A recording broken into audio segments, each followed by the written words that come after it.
আমার ৯ মাসের মেয়ের দুপুরের একদিনের খাবার শেয়ার করছি। এখানে বিনস নিয়েছি, লাউ নিয়েছি, এখানে মুগের ডাল আর চাল একটু ভিজিয়ে রেখেছি যাতে মুগের ডালটা ভালো করে সেদ্ধ হয়।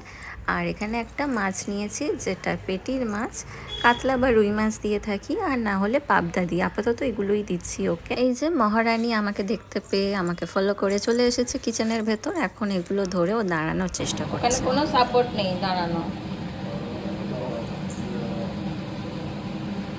বা বা বা বা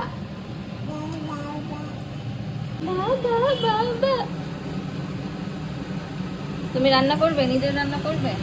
প্রথমে অল্প ঘি দিয়ে দিচ্ছি, এবার তাতে দেব একটা ছোট সামান্য তেজপাতা আর গোটা জিরে, আর একটু হলুদ অ্যাড করেছি।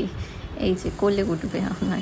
এরপর সব সবজিগুলো দিয়ে দিয়েছি, লাউ, বিনস আর চাল ডালটাও দিয়ে দিয়েছি, আর পরিমাণ মতো জল দিয়ে দিয়েছি। এবার সিটি দিয়ে নেব, তারপরে খাবারটা স্ম্যাশড করে নেব।